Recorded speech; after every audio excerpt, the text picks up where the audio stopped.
برادران اسلام اس لیے یہ مت سمجھیں کہ ہم یہاں پہ ہنی مون ٹرپ پہ آئے ہوئے ہیں، نو، ہم یہاں غم جھیلنے آئے ہیں، ہم یہاں کی مخلوق نہیں ہیں، یہ سمجھ لیجئے، ہم زمین کے رہنے والے، ہم اس پلانٹ کے نہیں ہیں۔ دیکھیں نا ہم یہاں پہ، اس کی تو اب تو سائنٹیفکلی بھی یہ پروون ہے کہ دنیا جہاں کے جو پرندے ہیں درندے ہیں وہ جس جگہ پہ رہتے ہیں اسی جگہ، مثال کے طور پہ موسم بدلتا ہے، کبھی آپ نے دیکھا کہ جانوروں کو سردی گرمی لگتی ہے، وہ بھی اپنے کپڑے لباس بدلتے ہیں، وہ جو برفانی ریچھ ہوتا ہے قطب شمالی میں رہتا ہے، -40 جو ہے وہ سیلسیس میں بھی ہوتا ہے، برف جمی ہوتی ہے پانی میں، لیکن وہ اسی پانی میں رہتا ہے، اس کو تو سردی نہیں لگتی۔ جو گرمیوں میں رہتے ہیں اسی طرح رہتے ہیں، جو کھاتے ہیں کوئی شخص کوئی جانور پکا کے نہیں کھاتا، جو گھاس کھاتا ہے وہ بھی اس طرح کھاتا ہے، جو گوشت کھاتا ہے وہ بھی۔ ہم موسم بدلے تو ہمارے مزاج بدلتے ہیں، ہمارے بیماریاں آتے ہیں، کسی کو وائرل ڈیزیزز تو سب پہ آتی ہیں، دائمی مرض کسی جانور کو نہیں ہوتا، کسی پرندے کو کوئی دائمی مرض نہیں ہے کہ اس کو شوگر ہوگی، اس کو بلڈ پریشر ہوگی، یہ مستقل مرض ہو گیا، انسان مستقل مریض بن جاتا ہے، ان پہ وائرل ڈیزیزز ضرور آتی ہیں، لیکن دائمی مرض کسی جانور کو نہیں ہوتا، ہمیں وہ بھی ہوتے ہیں۔ ہم کھانے کے لیے یہاں پکا کے کھاتے ہیں، ہم یہاں زمین کا بنا ہوا نہیں کھا سکتے، نہ گوشت کھا سکتے ہیں، نہ اس طرح سبزی وغیرہ کھاتے ہیں، پکا کے کھاتے ہیں۔ کیوں کھاتے ہیں پکا کے؟ اس لیے کہ ہم یہاں کے نہیں ہیں، ہمیں اللہ نے جنت میں بنایا آدم علیہ السلام کو، وہاں پہ رکھا، اور وہاں سے پھر جب شیطان نے لغزش دی تو پھر اللہ نے آسمان سے زمین پہ اتارا، اب جاؤ، ہمیں وہاں پہ پکانے کی ضرورت نہیں ہوگی، جو جنت میں جائیں گے وہاں پکا پکایا ملے گا۔ ہم وہاں کی مخلوق ہیں، ہمارے جسم کی ناز کی، اور جس طرح دیکھیں نا جتنا سست الوجود ہم ہیں، ہم اپنے کھانے کے لیے بھی سستی کر جاتے ہیں، کیونکہ ہم یہاں کے ہیں نہیں، ہمیں تو اللہ نے لگژری لائف دی تھی، it was like a control shed in the paradise, we were living over there very nicely and happily، تو ہم تو یہاں وہ جو عمل ہوا اس کی وجہ سے آ گئے، اب یہاں سے ہم نے واپس جانا ہے۔ برادران اسلام باتیں تو بہت ہیں، میں کنکلوڈ کرتا ہوں، اتفاق سے اس طرف میں نکل گیا، یہ بات سمجھ لیجئے، پہلی بات کہ ہم کسی چیز کے حقیقی مالک نہیں ہیں، دوسرا ہم یہاں کے رہنے والے نہیں ہیں، ہم زمین کے باسی نہیں ہیں، جانور پرندے پانیوں میں رہنے والے سب یہاں کے ہیں، ہم جنت سے آئے ہیں۔ اب واپسی بھی قرآن کہتا ہے اِنَّ لِلَّهِ وَإِنَّا إِلَيْهِ راجعون، تم نے لوٹ کر آنا ہے، کبھی میں نے نہیں پڑھا رب نے آقا ان جانوروں نے بھی لوٹ کے آنا ہے، وہ مر جائیں گے یہی ختم ہو جائیں گے، جانور کا کوئی حساب کتاب نہیں ہوگا، there will be no accountability on the day of the judgment، کوئی ان کا چاہے وہ جمع تفریق نہیں ہوگی، وہ آئے کھایا افزائش نسل ہوئی مر گئے، انسان سے سارا حساب کتاب ہوگا۔ کیوں کہ ہم یہاں رہیں گے نہیں، ہم جائیں گے لوٹ کے، راجعون، ہم نے پلٹ کے جانا جہاں سے آئے ہیں۔ اب یہ ڈیپینڈ ہم پہ کرتا ہے کہ ہم واپس کہاں پلٹتے ہیں، یہ اللہ نے ہمیں اختیار دیا۔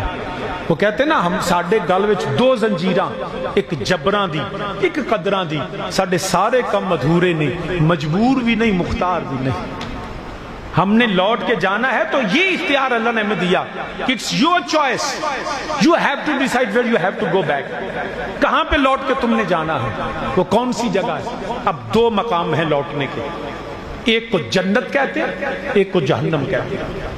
اس زندگی کے بعد موت آئے گی، پھر موت کے بعد جو زندگی ہے نا وہ اس کے بعد پھر موت نہیں ہے، نہ جنت میں موت ہے نہ جہنم میں موت ہے۔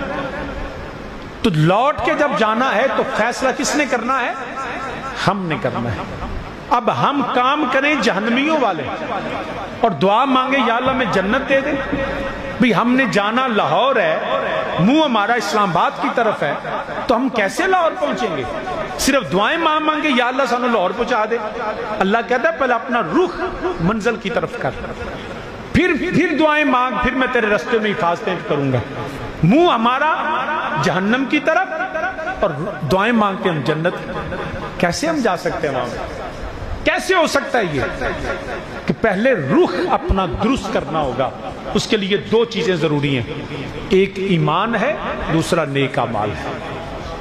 اس پہ ڈیپینڈ کرتا ہے کہ ہم کہاں جا رہے ہیں، یہ کوئی مشکل کام نہیں ہے، ہر شخص خود دیکھ لے کہ مرنے کے بعد میری جگہ کون سی ہوگی، کسی سے فتویٰ لینے کی ضرورت نہیں، کسی سے پوچھنے کی ضرورت نہیں، شام کو جائیں مصلی پہ بیٹھ کے دیکھیں کہ میری پچھلی زندگی جنتیوں والی ہے کہ جہنمیوں والی ہے، پتہ چل جائے۔ تو دو چیزیں بنیادی ہیں، اسی بات کو میں کنکلوڈ کروں گا۔ پہلی ہے ایمان، ایمان مقدم ہے، عمل بعد میں ہے۔ جہاں بھی قرآن نے آیا ان الذین آمنوا وعملوا الصالحات، اعمال صالح کا ذکر بعد میں ہے، کیونکہ جنت میں، یہ میں پوری ذمہ داری سے بات کر رہا ہوں، کوئی شخص جنت میں بغیر ایمان کے نہیں جائے گا۔ کفر کی حالت میں مر گیا، شرک کی حالت میں مر گیا تو جنتی نہیں ہے، جتنی مرضی دعائیں مانگ لے، کوئی جنت میں نہیں جائے گا۔ میں لکھ کے دینے کے لیے تیار ہوں، اور میں اس لیے ذمہ داری سے بات کروں کہ اللہ کا قرآن کہتا ہے، قرآن کہتا ہے وَلَا تَمُوتُنَّ إِلَّا وَأَنْتُمْ مُسْلِمُونَ، جب موت آئے تو اللہ سے ایمان کی موت مانگو، خاتمہ بالخیر مانگو، پانی پرن سے ہلیاں کہ رنگا رنگ کھڑے، بھریا اس دا جانیے جس دا توڑ چڑھے۔ موت کے وقت ایمان کا ہونا ضروری ہے۔ جنت میں وہ جائے گا جو ایمان والا ہے، اگر ایمان نہیں ہے تو کوئی جنت نہیں ہے، جنت کا تصور بھی نہیں کر سکتا وہ۔ تو ایمان، اب ایمان میں خدا کی وحدانیت، وہ اللہ وحدہ لا شریک، وہی سجدے کی لائق، وہی پوجا کی لائق، وہی عبادت کی لائق، اس کے سوا کوئی الہ نہیں ہے۔ عقیدہ توحید پہ پابند ہو جائیے۔ عقیدہ توحید کے بعد ہم اللہ کے ہر حکم کو ایمان رکھتے ہیں، جنت پہ، دوزخ پہ، فرشتوں پہ، کتابوں پہ، نبیوں پہ، اور نبیوں کے بعد سب سے آخری نبی میرے مصطفیٰ علیہ السلام۔ یہ ایمانیات میں نے بنیادی چیزیں بتا دی، بلکہ چار چیزوں پہ ہمیشہ جو ہے یہ آپ نے جو ہے وہ زندگی میں، اور میں اگر یہ چیزیں آپ لکھ کے آپ اس پہ کاربند رہیں، میں گناہ گار آدمی آپ کو لکھ کے دینے کے لیے تیار ہوں۔ اللہ کے فضل سے آپ جنتی ہیں۔ وہ کیا؟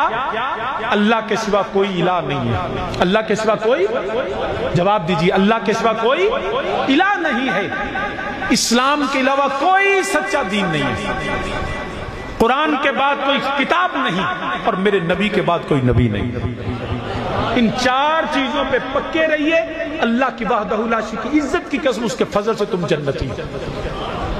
ایمان پہ پختہ رہنا ہے۔ رہ گئی بات اعمال کی، تو یاد رکھیے، میں ممبر پہ بیٹھا اس کا یہ مطلب نہیں کہ میں آپ سے بڑا اچھا ہوں، میں بڑا نیک ہوں، یہ اللہ کا فضل ہے کہ اللہ نے مجھے ڈیوٹی اچھی دے دی ہے، ورنہ میں بھی آپ کی طرح، ابرار صاحب میرے ملک صاحب کلاس فیلو ہیں، میں انہی حافظ آباد میں 2000 میں نے وکالت شروع کی، لاہور وکالت کرتا رہا، پھر میں لنڈن چلا گیا، وہاں میں نے وکالت کی، پھر ہائی کورٹ میں، تو میں تو وکالت کرتا تھا۔ یہ سارے دوست مجھے جانتے ہیں، ان کے سامنے میں فائلیں لے کے کورٹس میں جاتا تھا۔ میرے اللہ نے فضل کیا، پہلے میں ایک شخص کی وکالت کرتا تھا، آج میں دین اسلام کی وکالت کرتا ہوں۔ یہ میرے اللہ کا فضل ہے۔ میں پہلے لا کی کتابیں زیادہ پڑھتا تھا، اب میں قرآن پڑھتا ہوں، نبی کی حدیث پڑھتا ہوں۔ میں آپ کو ایک بات بھی سمجھ آ جائے تو میرے لیے بھی جنت ہے۔ تو سامعین وقار، اعمال، اب اعمال میں ہم میں سے کوئی یہ ہرگز مطلب نہیں کہ جو ممبر پہ بیٹھے ہو بہت افضل ہوتا ہے، ہاں عالم ہوتا ہے، میں ایک طالب علم، میں اپنی بات، یہ مجھ سے افضل ہے، یہ بہتر ہے۔ اعمال کے حوالے سے سمجھ لیجئے، کوئی شخص اپنے عمل کی وجہ سے جنت نہیں جائے گا۔ خود میرے کریم آقا علیہ السلام نے فرمایا صحابہ سنو، کوئی شخص اپنے عمل کی وجہ سے جنت نہیں جائے گا۔ ایک صحابی کھڑے ہو گئے، یا رسول اللہ صلی اللہ علیہ وسلم آپ بھی؟ میرے کریم آقا نے فرمایا ہاں، میں محمد صلی اللہ علیہ وسلم بھی اپنے عمل کی وجہ سے جنت نہیں جاؤں گا، میں بھی اللہ کے فضل کی وجہ سے۔ اعمال صالح ضرور کریں، فرض پورے کریں، کوئی کوتاہی نہیں ہونی چاہیے فرضوں میں، واجبات ادا کریں، سنت کی طرف رغبت رکھیں، نفل و نوافل شوق سے پڑھیں، لیکن اس پہ مان نہیں کرنا کہ میری انیاں نمازاں ہو گئی ہیں تو ان میں جنت ٹر جاؤں گا، انہیں میں عمرے کیتے نے، انہیں میں قرآن پڑھ چھڑے، انہیں میں صدقے کر چھڑے تو میں تو ان جنتی ہیں۔ بالکل غلط، اپنے عمل پہ ناز نہیں۔ نبی نے فرمایا جنت وہ جائے گا جس پہ اللہ کا فضل ہوگا، اور فضل کس پہ ہوگا؟